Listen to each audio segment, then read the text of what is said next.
नमस्कार। कक्षा 10 के लेसन कार्बन में पीछे के पार्ट का थोड़ा दोहरान करने के साथ हम आगे बढ़ेंगे। पिछले पार्ट में हमने जाना एल्केन का सामान्य सूत्र CnH2n+2 है। इन्हें संतृप्त हाइड्रोकार्बन भी कहा जाता है और इन्हें पैराफिन्स भी कहते हैं।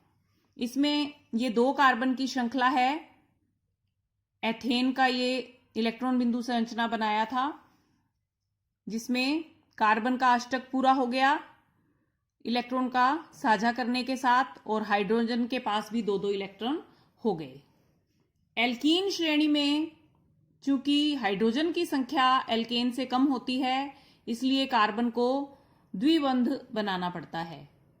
अगर n का मान यहां 2 रखते हैं तो C2H4 हमारे पास सूत्र आएगा और इसमें कार्बन को आपस में 2 इलेक्ट्रॉन का साझा करना पड़ेगा और C डबल बॉन्ड C ये इसके अंदर होगा, इसलिए ये कहलाएगा एथीन। 2 कार्बन के कारण इसका पूर्व लगन एथ और डबल बॉन्ड के कारण इसमें अनुलग्न होगा ईन और इसका नाम बनेगा एथीन। आगे बात करते हैं एल्काइन श्रेणी की। एल्काइन श्रेणी में CnH2n-2 सूत्र होता है। अब इस सूत्र के हिसाब से अगर हम n का मान 2 रखें तो 2 × 2 - 2 यानी C2H2 सूत्र आएगा। तो ऐसी स्थिति में कार्बन के पास हाइड्रोजन के साथ साझा करने के लिए एक ही इलेक्ट्रॉन है, एक बंध यहां बनेगा और एक यहां बनेगा। तो उसे कार्बन को आपस में 3 इलेक्ट्रॉन का साझा करना पड़ेगा और इस तरह से कार्बन के पास 8 इलेक्ट्रॉन हो जाएंगे और हाइड्रोजन के पास 2 इलेक्ट्रॉन हो जाएंगे। इसी तरह इस कार्बन के पास भी ये 8 इलेक्ट्रॉन से इसका अष्टक पूरा होगा और हाइड्रोजन के पास भी 2 इलेक्ट्रॉन हो जाएंगे और ये C ट्रिपल बॉन्ड C और H इस तरह से ये निर्माण होगा। चूंकि इसमें 2 कार्बन हैं इसलिए पूर्व लग्न एथ लगाएंगे और त्रिबंध की उपस्थिति के कारण यहां आइन लगाएंगे अनुलग्न और इसका नाम बनेगा एथाइन। अब हम एल्केन श्रेणी में ही थोड़ा विस्तार से समझते हैं एल्केन श्रेणी को। एल्केन जिसका सामान्य सूत्र CnH2n+2 है, इसमें 4 कार्बन का जो यौगिक है जो अशाखित श्रृंखला वाला है, 4 कार्बन के लिए C4H का मान कितना आएगा गुणा 2 + 2, 4 दूनी 8 और 2 10, C4H10। अब C4H10 आप देखिए इसमें C4H10 ये पूरा है। इसको अगर सिंपल H नहीं लगाएं तो इस तरह से दिखा सकते हैं। अब 4 कार्बन हैं, पूर्व लगन ब्यूट लगेगा और सभी एकल बंध हैं इसलिए अनुलग्न एन लगेगा और इसका नाम हो जाएगा ब्यूटेन। और रूढ़ पद्धति में हमने जाना था कि इसमें हम एन ब्यूटेन लिखते हैं क्योंकि ये अशाखित है। ये हम रूढ़ पद्धति की बात कर रहे हैं और ये जो सिंपल ब्यूटेन नाम जो दिया गया है ये IUPAC पद्धति में इसको दिया गया है। हम इसमें ऐसा करेंगे कि सिंपल जो नियम है मतलब इजी टू कॉम्प्लेक्स के हिसाब से चलेंगे। सारे नियम एक साथ नहीं पढ़ेंगे। जैसे जैसे एक एक यौगिक की हम संरचना समझेंगे, उसका नामकरण करेंगे तो हमें इसके नियम भी समझ में आएंगे। अब ब्यूटेन का अगर प्रतिस्थापी के रूप में रचना है तो ये 4 कार्बन वाली रचना को यूं भी लिखा जा सकता है, 3 कार्बन एक श्रृंखला में और एक इसमें प्रतिस्थापी के रूप में। यानी जो मुख्य श्रृंखला के बाहर जो समूह रह जाता है उसको प्रतिस्थापी कहते हैं। तो इसमें ये CH3 ये शो करता है कि यहाँ पे हाइड्रोजन जुड़े हुए हैं, यहाँ ये CH3 प्रतिस्थापी के रूप में है। तो इसको अगर हम पूरा लिखते हैं तो ये बनता है CH3 CH CH3 और ये प्रतिस्थापी के रूप में।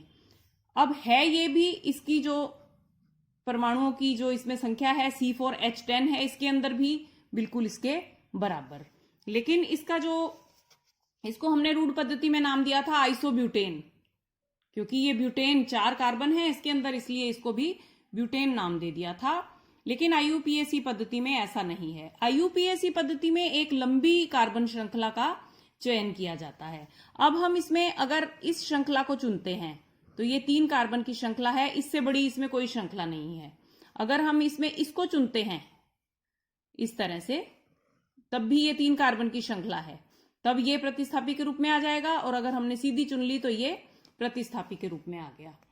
तो अब हम इसमें 1 2 3 इसको, इस श्रृंखला को नाम देंगे, और नाम इस हिसाब से देना है कि जो प्रतिस्थापी है उसको अंक कम से कम मिले। अगर हम यहां से 1 2 3 लिखते हैं तब भी प्रतिस्थापी 2 पे है, और इधर से लिखते हैं 1 2 3 तब भी प्रतिस्थापी 2 पे है, इसलिए कोई प्रॉब्लम नहीं है, आप किधर से भी नाम लिख सकते हैं। और अगर हम श्रृंखला ये चुन लेते हैं तब भी 1 2 3 और 1 2 3 प्रतिस्थापी 2 पे ही आ रहा है, तो इसका नाम होगा 2 मैथिल।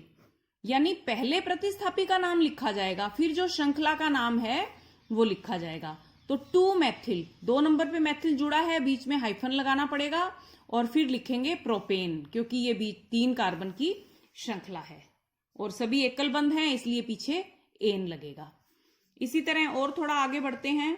मान लो हमने 5 कार्बन की श्रृंखला ली, 5 कार्बन की श्रृंखला इस तरह से CH3 CH2 CH2 CH2 CH3, यानी C5H12, दुगने के साथ 2 और जोड़ने हैं तो C5H12 हो गए।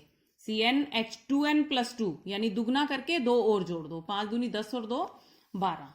तो इसका नाम कैसे बनेगा? पूर्व लगन पेंट, और एन पीछे लगेगा क्योंकि सभी सिंगल बॉन्ड हैं, तो नाम बन जाएगा पेंटेन।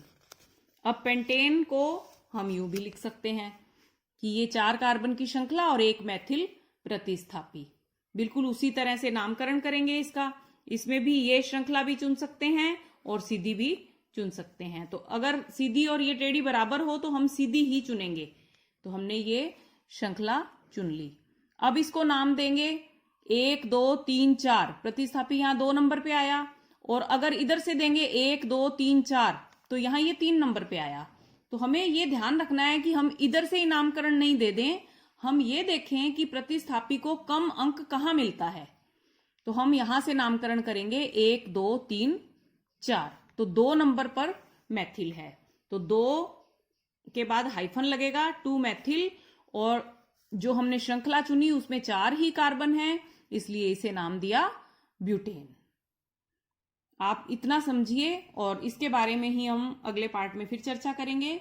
धन्यवाद।